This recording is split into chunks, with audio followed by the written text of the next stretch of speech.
नमस्कार। आमर स्वतंत्र उपस्थापना कार्तिक महात्म्य को स्वागत करुछि मु चिन्मयी।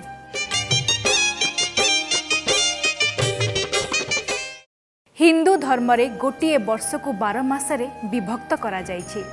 प्रतिपदा ठारू पूर्णिमा पर्यंत 30 दिन को चंद्र चलन अनुसार मास रूपे ग्रहण करा जाइछि। विभिन्न पुराण अनुसार प्रत्येक मासर स्वतंत्र धार्मिक महत्व रहिछि। सेथिमध्यरु सप्तम मास हेउछि कार्तिक मास। निष्ठा व्रत आचरण दृष्टि कार्तिक मासर महत्व अधिक रहिछि। कार्तिक मास भली कौनसी मास नाही बोली शास्त्र रे कहा जाइछि। तेबे काहेकि कार्तिक मास श्रेष्ठ? एही मासर महात्म्य कौन रहिछि? आसंतु से संपर्क रे जानिबा।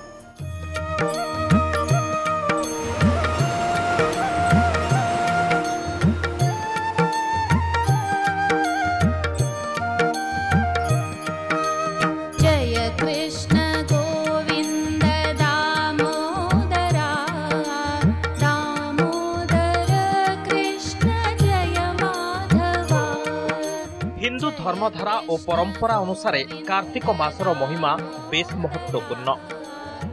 12 मास मध्य कार्तिक मास हेउछि एक धर्म मास। विश्वास अछि एही मासरे व्रत पालन करी धर्म अर्जन कले बढ़िथाए मनुष्यर धर्म बल।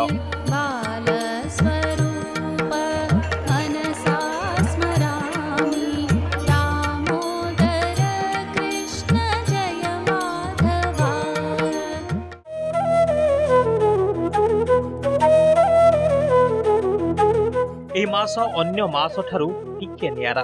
एही मासरे पालन हेउथिबा पर्व पर्बाणी उत्सव सबुथिरे थाए जेपरि आध्यात्मिकतार अनुभव। प्रकृति एही समय रे नै थाए नुआ रूप। बाड़ी बगीचारे हसुथाए जाति जाति का फूल। सूर्य देवतांक नरम किरण रे कीर्तिमय कार्तिक होइथाए अधिक आनंददायक।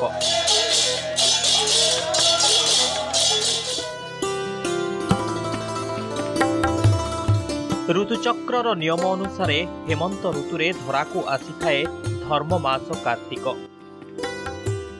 पुराण अनुसार आषाढ़ शुक्ल एकादशी ठारू भगवान विष्णु 4 मास लगी अनंत शयन करिथांती। एही दिन को हरि शयन एकादशी बोली कहा जाए। एथि सहित कार्तिक शुक्ल एकादशी अर्थात हरि उत्थापन एकादशी रे भगवान विष्णु निदरु उठंती। सेथिपाई केही केही एही 4 मास चतुर्मास्या व्रत रखी हरि उत्थापन एकादशी रे समापन करिथांती।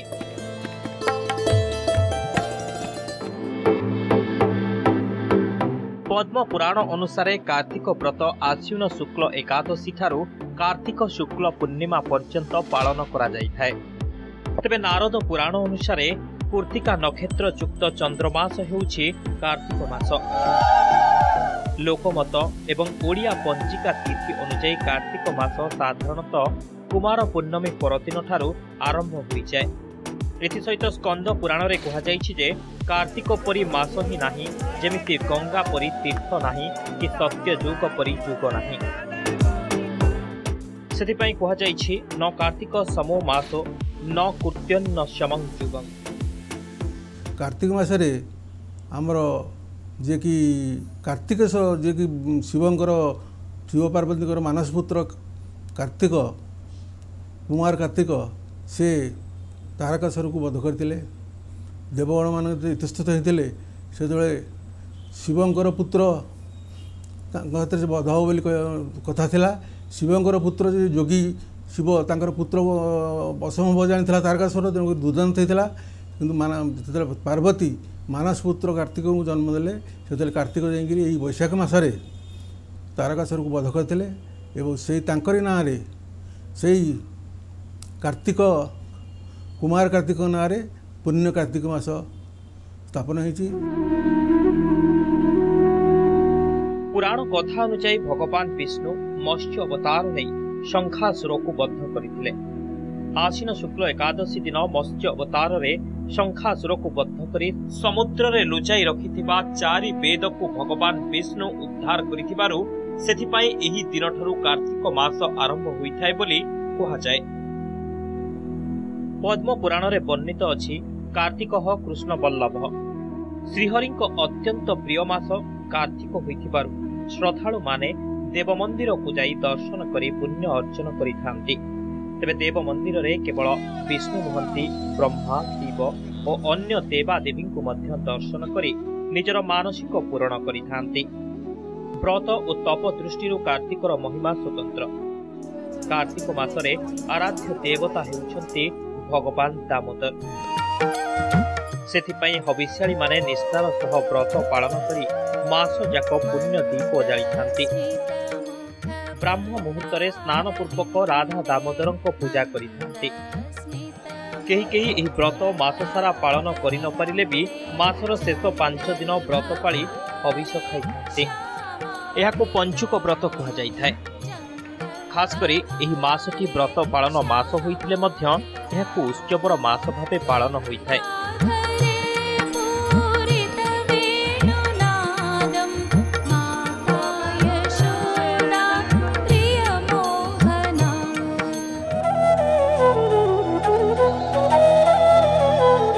कार्तिक मासर विशेष महत्व होउछि तुलसी चौरा सेवा।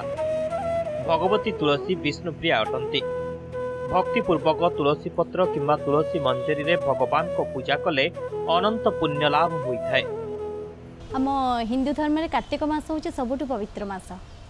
एही मासरे समस्त दान दक्षिणा गीता पाठ पूजा पाठ रे ही निजको मगन रखिथांती। सकाळु उठंती, सूर्य उदय हवा पूर्वरु ही उठंती। उठी गाधा गाधी सारी पुणी तुलसी चौरा पूजा करती। विष्णुंकर बहुत प्रिय थिले तुलसी। तो तुलसी देवी को आम कार्तिक मास जिते पूजा करवा सेते आम पुण्य अर्जन करवा। कार्तिक मासरे तीनोटी पार्वती तांको देइथिले बर जे तू तीनोटी गछ हिगिरी पूजा पाइबू महाकार्तिक रे।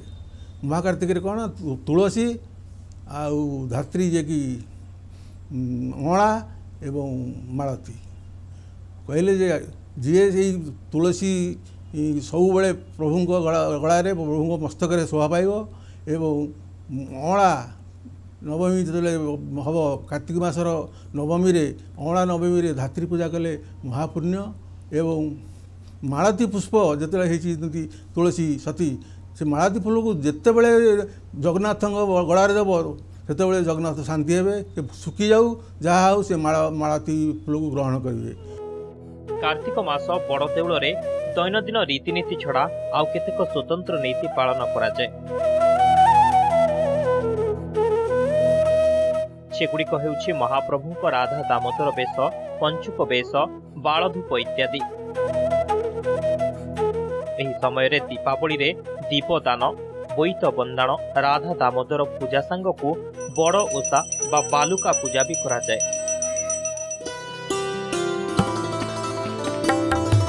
एही मासरे स्नान और संकीर्तनर मध्य अधिक महत्व रही।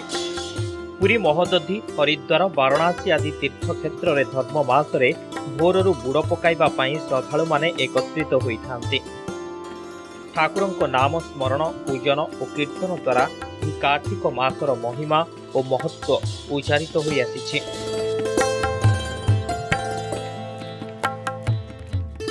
कार्तिक पूर्णिमा दिन महापुण्य मास दिन शेष बोईत बंधाण बा बोईत डंगा भसई हविशाली माने बा जो माने व्रत करथांती से व्रत पूर्ण करती।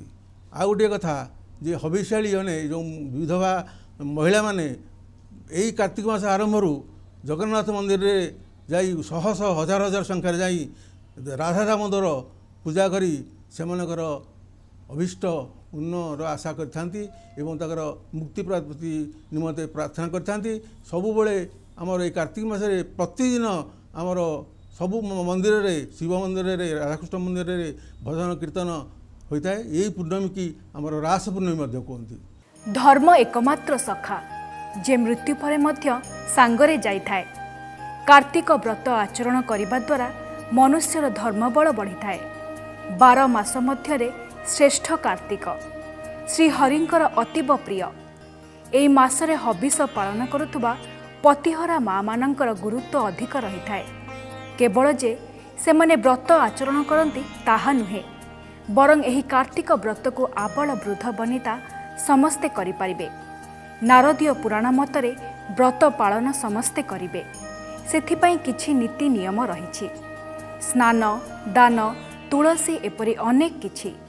चलंतु हबिष्याली माने किपरि व्रत पालन करती से संपर्क में जानिबा।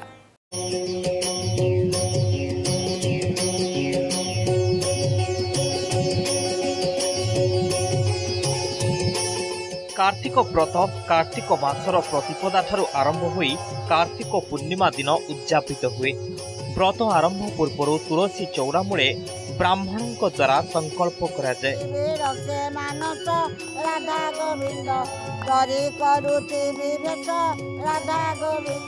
संकल्प करिबा परे कार्तिक महात्म्य श्रवण, नारायण मंत्र उच्चारण, गोपाल मंत्र उच्चारण, श्री विष्णु सहस्र नाम पठन श्रवण करिथान्ते।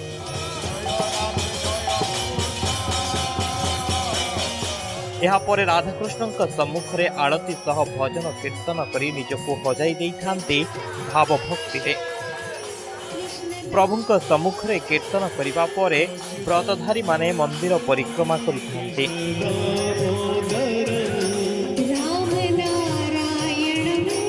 मंदिर परिक्रमा परे परे व्रतधारी माने पुष्करिणी निकटरे राई दामोदर पूजा करिथान्ते।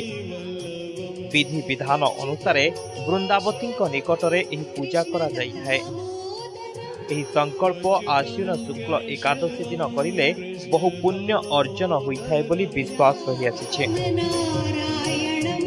वृंदावती पूजा यही मासरे मुख्य पूजा बा कार्तिक महात्मा पाठ कले अनेक पापताप इत्यादि दूर हुए बोली ओडिशा रे प्रवाद अच्छी। एवं ए मासरे कार्तिक मासरे वृंदावती पाखरे बा घरे विष्णु मंदिर रे कार्तिक महात्मा पाठ करा जाइଥାଏ। कार्तिक मासरे हबिष्याली बा हबिष्यकारी माने एक नैमित्तिक नियम पालन करते। प्रातः स्नान सारी से माने सूर्य को नमस्कार करती और जल अंजुली अर्पण करते।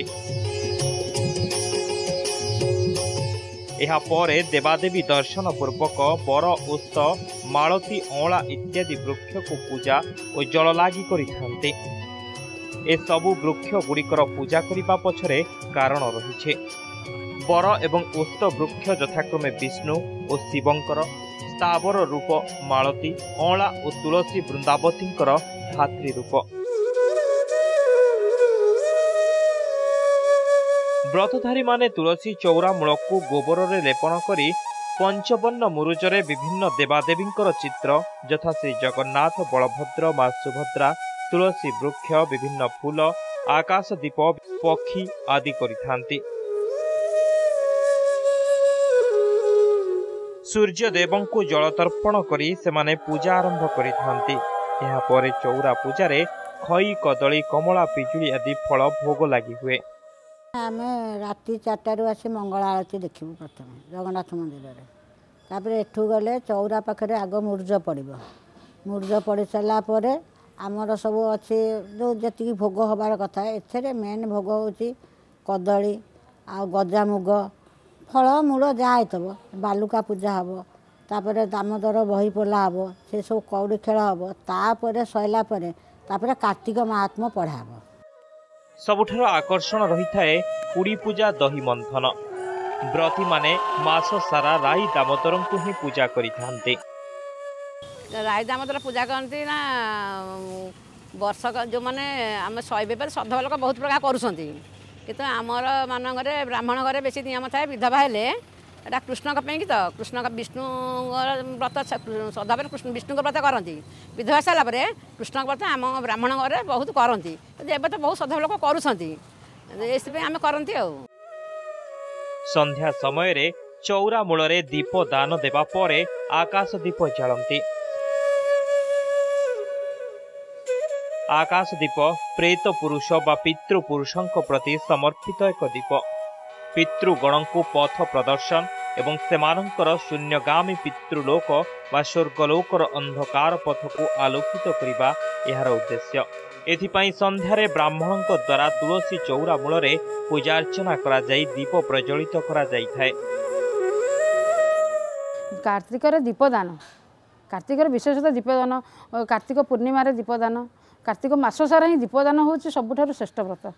ए कार्तिक महात्म्य आम पढ़ुचु कार्तिक व्रत करुचु प्रातः स्नान कर दीप दान कर हविषअन्न भोजन कर महाप्रभु को सब ध्यान कर सब सदा सर्वदा काम कर आम तो संसारिक ना संसार भितर अच्छु तेणुक संसार भितर रहा भितर आम कार्य करूँ संसार करने भितर भगवान का नामटा को सब ध्यान रखिथु। संध्या समय आकाश दीप प्रदान करा जाए आकाश दीप प्रदान कले जो शस्य मानक कौन होता है ना पोक जोक सब लगी था तेणु अग्नि प्रज्वलित कले से पोक मैंने दूरी जाती एवं अग्नि ज्योति रविर ज्योति अग्नि प्रज्वलित हेले देवता उत्थाप रही था बोली आम सनातन धर्म रे प्रवाद अच्छी। तेणुक प्रति मास यही कार्तिक मास सारा वृंदावती निकटरे आकाश दीप प्रज्वलित करा जाए जे विश्व शांति रे रहू एवं कीटपतंग आमर शस्य को न खाऊ एवं आम परिवार मंगल हो बोली ये विधान मध्य अच्छी। कार्तिक व्रतरे खाद्यपेयर कटकणा मध्य रही मास सारा गोटे उड़ी संध्या पूर्व हविषअन्न प्रस्तुत करी सेमाने खाई थांते। हवि कहिले घृत बा घी मिश्रित अन्न भोजन करिबा यह शुद्ध पात्र रे रंधन होई प्रथमे भगवान को अर्पण करा जाए। तरकारी पाई सारू बंतल कदली मुग डाली माटी आलू ओउ अदा नड़िया इत्यादि आवश्यक होता है। बिना छुंकरे यह प्रस्तुत करा जाई थाए। पंचुकरे किंतु घी छुंक दिया जाई थाए।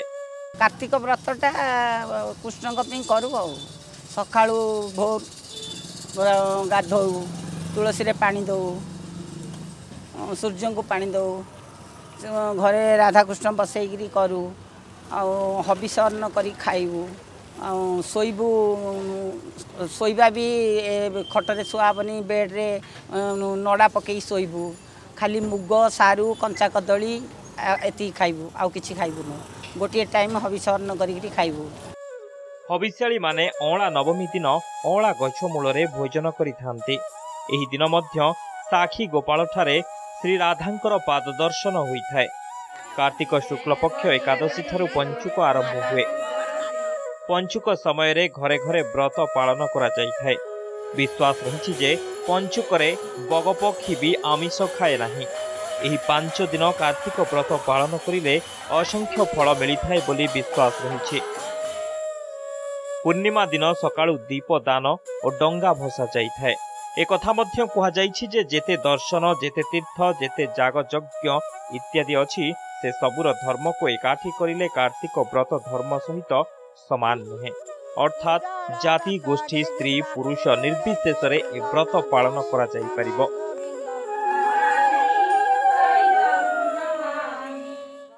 मासटी जाक पूजार्चना करिले जो पुण्य फल मिलिथाए ताहा मध्य मिलिथाए कार्तिक मासर शेष 5 दिन रे। एहाकु पंचुक बोली कहा जाए। कार्तिक शुक्ल एकादशी ठारू पूर्णिमा पर्यंत 5टी दिन अतीव महत्वपूर्ण। कार्तिक मासरे श्रीजीव माने विभिन्न बेशरे सज्जित होई भक्त मानकर मन को हरण करिथांती। 12 मास मध्यरे कार्तिक श्रेष्ठ। स्कंद पुराण मतरे जेपरि सत्य जुग परि जुग नाही, वेद समशास्त्र नाही, गंगा सदृश तीर्थ नाही, ठीक सेहीपरि कार्तिक मास परि मास नाही।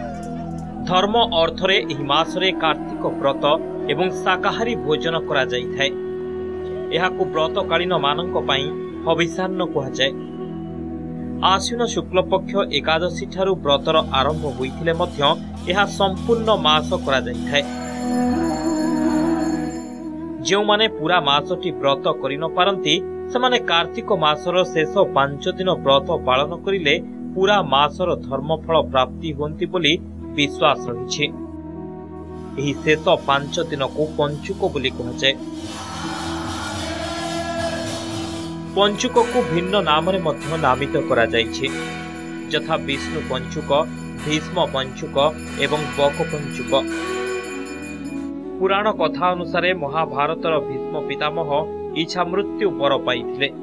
सेथिपाई सरसज्जा बेले से सूर्यंकर उत्तरायण गति को अपेक्षा करिथिले, कारण एही समय रे जहार मृत्यु हुए तार मोक्ष प्राप्ति हुए। भीष्म इच्छा मृत्यु बर पाइथिबारु से पंचुक पूर्वरु मृत्युर बेला को आह्वान न करी कार्तिक पंचुक पर्यंत अपेक्षा करिथिले। पुणी महाभारत युद्धरे अन्याय पक्षरे लढ़ी निरीह लोकंकु बद्ध करिथिबारु से किछि पाप अर्जन करिथिले। मोक्ष प्राप्ति पूर्वरु ओ पाप सरसज्जारे कटि जाउ बोली एकथा तांको भगवान कृष्ण सूचाई देइथिले। एही कारणरु एहा भीष्म पंचुक बा विष्णु पंचुक मध्य कहाଯାଏ। एहाको बक पंचुक कहिबार कारण एही जे धर्म पाई बक मध्य ए 5 दिन आमिष खाए नाही। अर्थात मनीष हेउ किंबा प्राणी समस्ते एही शेष 5 दिन व्रत पालन करिथांती। एहा ही कार्तिक मासर पंचुक महात्म्य। पंचुक पालन द्वारा पापनाश और मोक्ष प्राप्ति घटे, जहाँकि प्रतिटी जीवनर चरम लक्ष्य अटे। पंचुक 5 दिन रे श्रीमंदिर रे श्री जगन्नाथ और तांको बड़ भाई भौणींकर 5 प्रकार बेश होइथाय।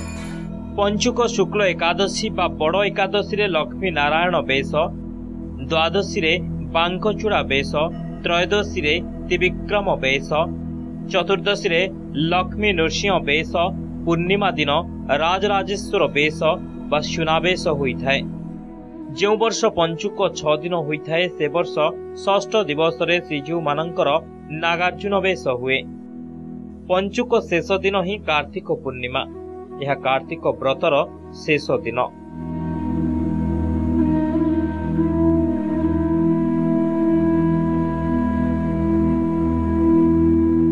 यही मासरे जो पंचुक आसे से पंचुकर महाप्रभु 4-5 प्रकार बेश होती तथा राजराजेश्वर बेश, त्रिविक्रम बेश, नागार्जुन बेश। ये नागार्जुन बेश जो कार्तिक पंचुक 6 दिन पड़ी थाए से दिन नागार्जुन बेश महाप्रभुंकर होता है। नागार्जुन बेश कहले परशुराम बेश। ये मासटी हूँ पूर्ण रूप से जगन्नाथंकर मास, ओडिशार मास कार्तिक मास। यही मासरे कार्तिकंकर पूजा होता है। कार्तिकर अन्य नाम हूँ स्कंद। स्कंद होती पार्वतींकर पुत्र, तेणुक ये मास को स्कंद मास बोली कहुई थाए। ए मासरे स्कंद पुराण पाठ कले बहुत पुण्य लाभ होता है। पंचुकरे पुणी पालित हुए बड़ ओषा। एही ओषा को श्रेष्ठ बोली कहुए। आम धर्म संस्कृति रे प्रतिटी मासर महात्म्य गुरुत्व रही। सेथिपाई आमर पूजा पार्वण ओषा व्रत अन्य मानक ठारू बेस अलगा अटे।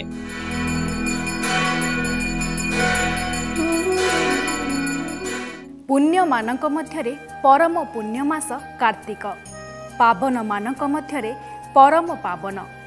हेमंत प्रकृतिर मेघमुक्त आकाश तले धरणी राणी शिव पार्वती ज्येष्ठ नंदन कार्तिकेश्वर बंदापनारे विभोर होई उठे। कार्तिकेश्वर नाम अनुसार एही मास उत्सर्गीकृत। से युव शक्तिर प्रतीक और परम पराक्रमी। एही मासरे शिव और विष्णुंकर उपासना करी भक्त व्रतधारी और श्रद्धालु माने पुण्य अर्जन करी निजको धन्य मने करिथांती। तेबे आज तो समय हो गलानी। विदाय दियंतु। नमस्कार।